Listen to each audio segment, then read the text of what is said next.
আপনি শুনছেন সাহিত্য এফএম, কান পাতলেই খুশি। আমাদের চ্যানেলে আপনাকে স্বাগত জানাই। মুঠোফোন আর কম্পিউটার স্ক্রিন ছাড়া আজকের সময় প্রায় অচল। তাই অ্যাসাইনমেন্ট কিংবা সেন্টিমেন্ট সব কিছুই যখন প্রায় স্ক্রিন নির্ভর, তখন গল্প স্বল্প এখানেই হোক না হয়। তাই আমাদের নিরন্তর প্রচেষ্টা থাকবে আপনার জন্য বাংলা ও বিশ্ব সাহিত্যের সমুদ্র থেকে কিছু জলোচ্ছ্বাস ধরে রাখার। শুনেই দেখুন, আশা করি ভালো লাগবে।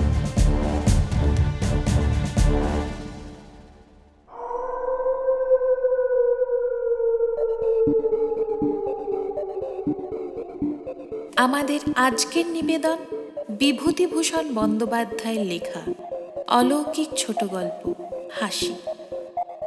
বিভূতিভূষণ বন্দ্যোপাধ্যায় বাংলা সাহিত্যের এক প্রাতঃস্মরণীয় নাম। 1894-এর 12 সেপ্টেম্বর তার জন্ম। পল্লী বাংলার লোকজীবনের ছাপ তার বহু রচনায় যেমন অকৃত্রিমভাবে পাওয়া যায়, তেমনই তার বিস্তর জ্ঞানচর্চার পরিধি কলমে এনেছে এক বিস্ময়কর বৈচিত্র্য, যা কল্পনায় ভর করেও সুদূর আফ্রিকার রিক্টার্সভেল্ড পর্বতমালার যেন এক যুক্তিগ্রাহ্য বর্ণনা দেয়। তার অবিস্মরণীয় কাহিনী নিয়ে সত্যজিৎ রায় নির্মিত অপু ট্রায়োলজি ছবিগুলোর কথা তো আমরা সকলেই জানি।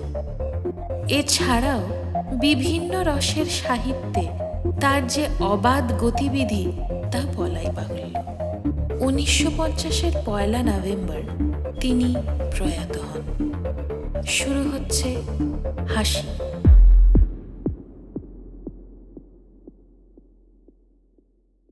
স্টেশনের ওয়েটিং রুমের ভেতরে বাইরে কোথাও অন্য লোক ছিল না। বেয়ারাটাকেও ডেকে ডেকে পাওয়া গেল না। অগত্যা চায়ের আশায় জলাঞ্জলি দিয়ে আমরা কয় বন্ধুতে বেশ র্যাগ টেনে নিয়ে ইজি চেয়ারে শুয়ে পড়লাম।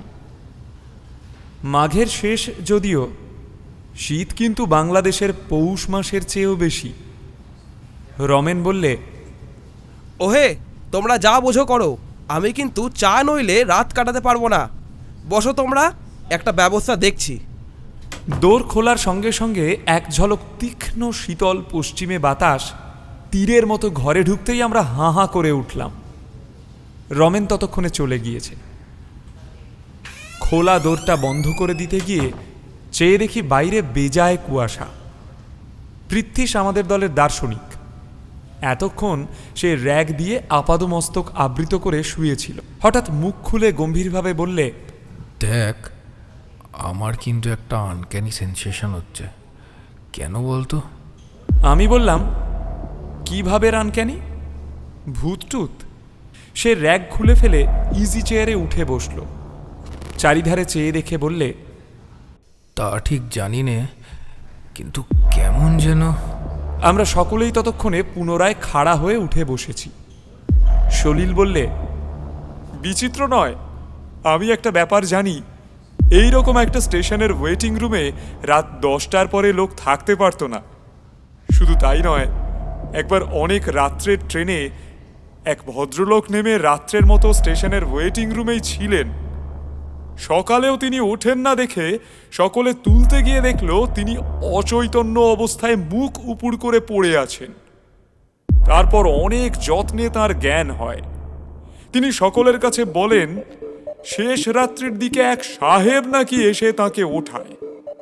পরে হঠাৎ সে পকেট থেকে একটা খুর বার করে নিজের গলায় বসিয়ে এমন জোরে টানতে থাকে যে কাঁচা চামড়া কাটার অস্বস্তিকর খ্যাঁচ খ্যাঁচ আওয়াজে তার সারা শরীর শিউরে ওঠে। তিনি চিৎকার করে লোক ডাকতে যেতেই দেখেন কেউ কোথাও নেই। সাহেবের চিহ্নও নেই ঘরে। তারপর কি হলো তিনি আর জানেন না। সেই স্টেশনে ওয়েটিং রুমের বাথরুমটার মধ্যে এক ছোকরা সাহেব ইঞ্জিনিয়ার কি জন্যে একবার ঠিক ওইভাবে গলায় খুর বসিয়ে আত্মহত্যা করেছিল। তারপর থেকেই এই ব্যাপার। আমরা সকলে আমাদের বাথরুমটার দিকে চেয়ে দেখলাম। লুপ লাইনের নির্জন পাহাড়ে জঙ্গলের ধারে লাইনের ওপারে কেবল স্টেশন মাস্টারের কোয়ার্টারটা এবং লেভেল ক্রসিংয়ের ফটকে দারোয়ানের গুমটি। ওয়েটিং রুমের বাইরে স্টেশনের হাতার পরেই একটা ছোট্ট পান সিগারেটের ও চায়ের দোকান। দিন মানে এমনকি সন্ধ্যার একটু পর পর্যন্তও দেখেছিলাম। তারপর থেকেই আর দোকানির পাত্তা নেই, দোকান বন্ধ করে চলে গিয়েছে। গল্প ভালো করে জমতে না জমতে হঠাৎ দোরটা খুলে গেল। একটা কুলির হাতে কাঁসার থালার ওপর গোটা আষ্টেক পেয়ালা ভর্তি চা নিয়ে ঢুকলো হাসি মুখে রমেন। ঢুকেই বললে, দেখছো, where there is a will there is a way. বলছিলাম না চায়ের ব্যবস্থা করবই। স্টেশন মাস্টারের সাথে আলাপ হয়ে গেল, তারও বাড়ি আমাদেরই জেলায়। তিনি বললেন, বিলক্ষণ, আপনারা ভদ্রলোকের ছেলে, বাঙালি, চা খাবেন এ তো সৌভাগ্য। ছাড়লেন না কিছুতেই, নিজের বাসা থেকে তৈরি করে পাঠিয়ে দিলেন। রমেনের কথা শেষ হতে না হতে দৌড় ঠেলে এক ভদ্রলোক ঢুকলেন। রমেন প্রায় খেলার পুতুলের মতো লাফিয়ে উঠে বললে, এই যে মিত্তির মশাই, আসুন আসুন। পরে আমাদের দিকে চেয়ে বললে, ইনি এখানকার স্টেশন মাস্টার হরিদাস বাবু, আসুন বসুন। ততক্ষণে হরিদাসবাবু টেবিলের সামনের হাতল শূন্য বেতের কেদারাটাতে আমাদের সকলের উদ্দেশ্যে অভিবাদনের জন্যে হাত উঁচু করে গরুড়ের মতো বসে আছেন। মিত্তির মশাইয়ের বয়স 45-এর কম নয়, দোহারা গরম, কানের পাশের চুলগুলোতে বেশ পাক ধরেছে, গোঁফদাড়ি কামানো, পশ্চিমের আটা জলে বেশ স্বাস্থ্যবান শরীর। আমি জিজ্ঞাসা করলাম, তা আপনি এখানে কতদিন আছেন মিত্তির মশাই? আগে এই আসছে ফেব্রুয়ারিতে 1.5 বছর হবে। বড় কষ্ট মশাই, মাছ তো একেবারে মেলে না, বাঙালির মুখ মোটে দেখতে পাওয়া যায় না। তাই আপনারা আজ এসেছেন শুনে ভারী আনন্দ হলো। উনি চায়ের কথা যেমন তুললেন, আমি বললাম, তার আর কি, আমার বাসা যখন নিকটেই রয়েছে তখন কি আর। তা আপনারা কত দূর যাব? আমরা সাইকেলে দিল্লি যাব বলে বেরিয়েছি। ওপার থেকে আসছি কি না, এইখানে নদী পার হয়ে ভাগলপুরের পথ ধরে গিয়ে গ্র্যান্ড ট্রাঙ্ক রোডে উঠব ইচ্ছে আছে। ভাগলপুরের গাড়িটা ঠিক এখানে কটায় পাওয়া যাবে কাল সকালে? তারপর অনেক কথাবার্তা ও আমাদের ভ্রমণ সম্বন্ধে অনেক কৌতূহলপূর্ণ প্রশ্নের উত্তর এবং কথিত ট্রেন ঘটিত নানা আবশ্যকীয় সংবাদ আদান প্রদানের পর কথাবার্তার বেগ মন্দীভূত হয়ে পড়ল। কারোরই ঘুম পাচ্ছিল না। বিশেষ করে গরম চা খাবার পরেই আলস্য ও তন্দ্রার ভাবটা কেটে গিয়ে সকলেরই শরীর যেন বেশ তাজা হয়ে উঠেছিল। নির্বাণোন্মুখ কথাবার্তার শীষটাকে পুনরায় খোঁচা দিয়ে প্রদীপ্ত করার জন্যেই আমি হঠাৎ বলে উঠলাম, হ্যাঁ মশাই, আপনাদের এই ওয়েটিং রুমের বাথরুমে ভূতটুত নেই তো? এ প্রশ্নের পরে সলিলের সেই অজ্ঞাত স্টেশনটির বাথরুম ও ছোকরা ইঞ্জিনিয়ার সাহেবের গল্প পুনরায় ফিরে এলো। পুনরায় আমাদের একচোট হাসি হলো এবং কেউ কেউ এমন ভাবের ভান করলেন যে এ স্টেশনের বাথরুম সম্বন্ধেও তারা ভয়ের ধারণা পোষণ করেন। রমেন বললে, যত সব গাঁজাখুরি। হরিদাসবাবু অনেকক্ষণ কোনো কথা বলেননি। আমাদের উপহার দেওয়া সিগারেটের চতুর্থটির ছাই ঝাড়তে ঝাড়তে তিনি হাই তুলে খাড়া হয়ে বসলেন।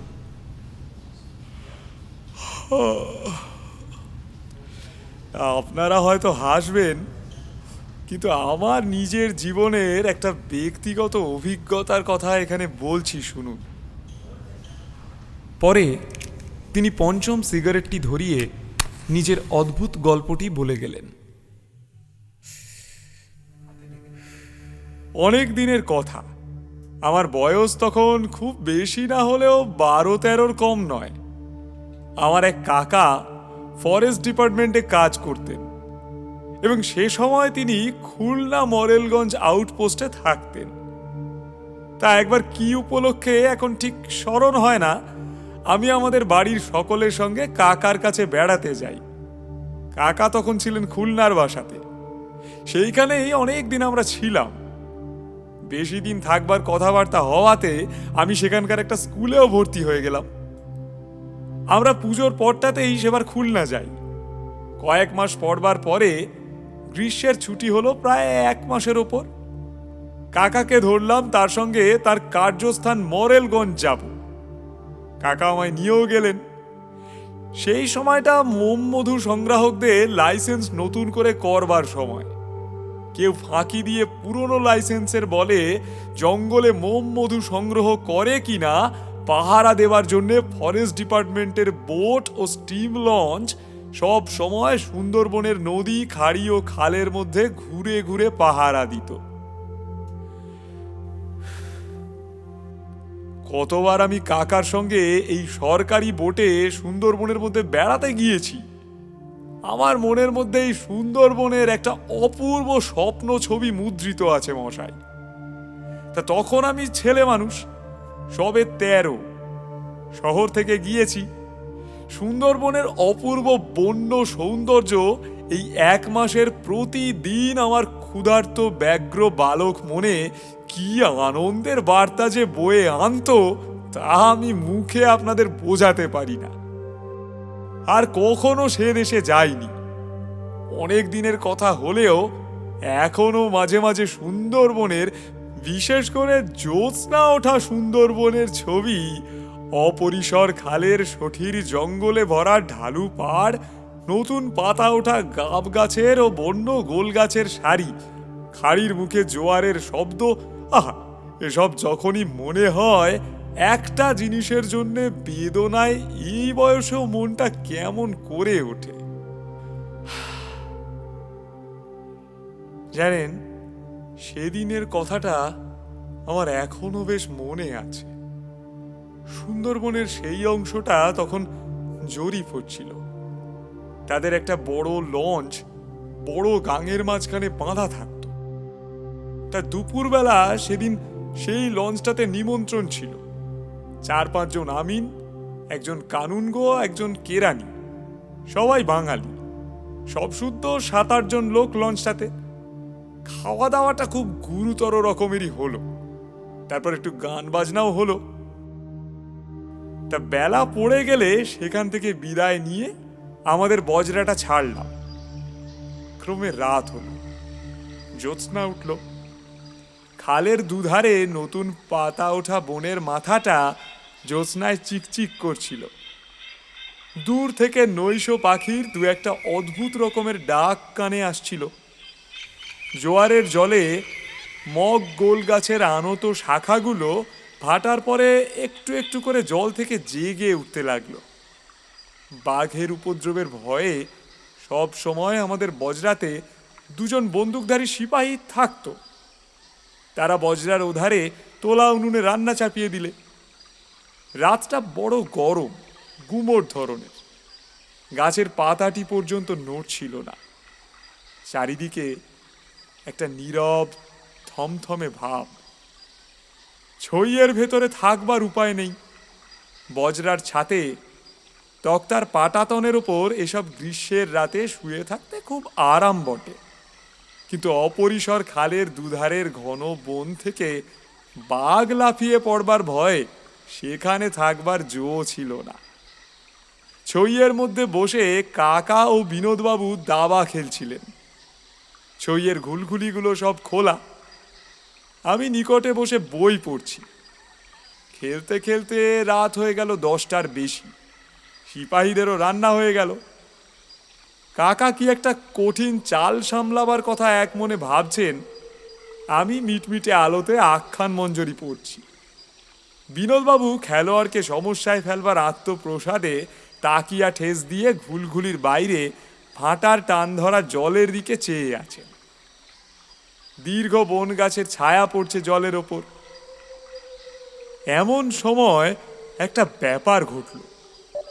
সামনের ঘন বনের মধ্যে অনেক দূর থেকে একটা উচ্চ সুস্পষ্ট কর্কশ অট্ট হাসির রব উঠল।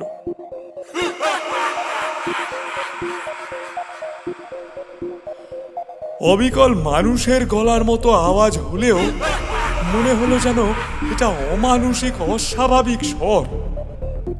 আমরা কিছু ভাববার পূর্বেই সেরকম আরেকবার এবং তারপর আবার হাসির শব্দটা এত উচ্চ ও তীক্ষ্ণ যে মনে হলো বনের গাছগুলো কেঁপে উঠছে, মাটি যেন কাঁপছে, বোটটা যেন দুলছে। সিপাহীরা তাড়াতাড়ি খাওয়া ছেড়ে উঠে এলো। কাকা, বিনোদবাবু, আমি সকলেই ছইয়ের বাইরে এলাম। গাছপালা ছবির মতো দাঁড়িয়ে আছে, কোথাও হাওয়া নেই, পাতাটি পর্যন্ত নড়ে না। সুমুখে জ্যোৎস্না রাতের চাঁদ বন গাছের আড়ালে ঢলে পড়েছে। বিনোদবাবু বললেন, কি মশাই রামবাবু, ব্যাপারটা কি? মাঝিরা ভারী ভয় পেয়ে গিয়েছে। তারা বজরার মাস্তুলের তলায় গোল হয়ে দাঁড়িয়ে এক দৃষ্টে বনের দিকে চেয়ে আছে। আমরা সকলে ছইয়ের মধ্যে ঢুকতে যাচ্ছি, এমন সময় আবার সেই হাসির শব্দটা উঠল। শব্দটা এত ক্রূর ও মর্মস্পর্শী যে আমাদের সকলের গায়ে কাঁটা দিয়ে উঠল। মাঝিরা দুই কানে হাত দিয়ে বলে উঠল, আল্লাহ, আল্লাহ গো, ও আল্লাহ। কাকা ও বিনোদবাবু ছইয়ের মধ্যে পরস্পরের মুখ চাওয়াচাই করলেন। কাকা বললেন, কি মশাই, হয় না নাকি? কিন্তু তার মুখ দেখে ও গলার সুরে মনে হলো তিনি কথাটা নিজেই বিশ্বাস করেন না। তারপর পরামর্শ হলো নৌকোটা সেখান থেকে সরানো যায় কিনা।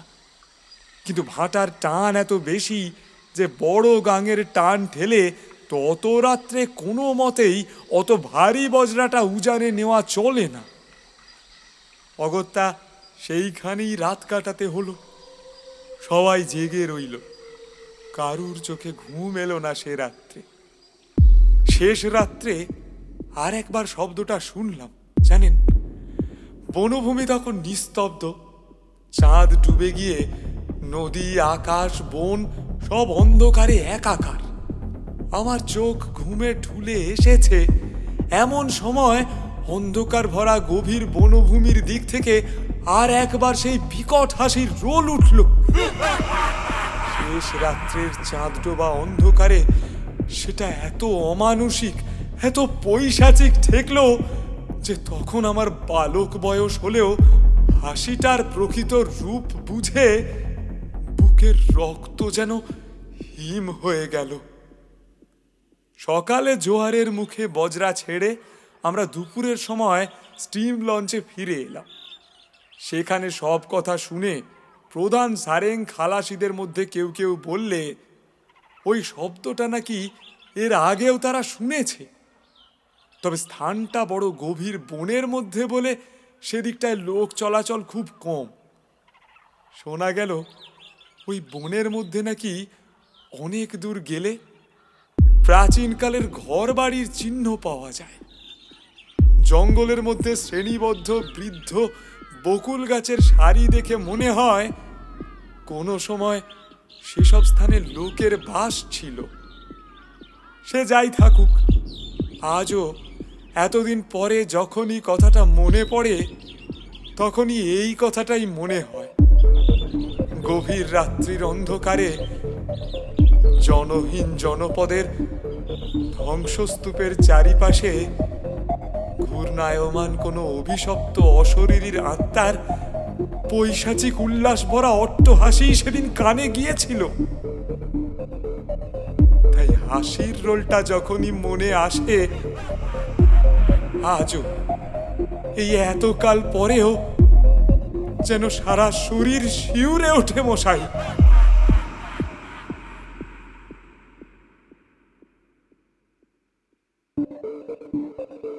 শুনলেন হাসি। বিভিন্ন চরিত্রে রূপদান করলেন রমেন, রণজয় সুর, পৃথ্বীশ, সৌরীশ ভট্টাচার্য, সলিল ও হরিদাস মিত্তির সৌরভ রায়। গল্পের সূত্রধার আমি সৃজা, গল্প পাঠে সৌরভ। শব্দগ্রহণ, সম্পাদনা ও music Sourish Bhattacharya. Poster design Somnath Deshmukh. সমগ্র পরিকল্পনা ও পরিচালনায় সৌরভ। আগামী সপ্তাহে আমরা আসব অন্য গল্প নিয়ে। ভালো থাকুন, নমস্কার।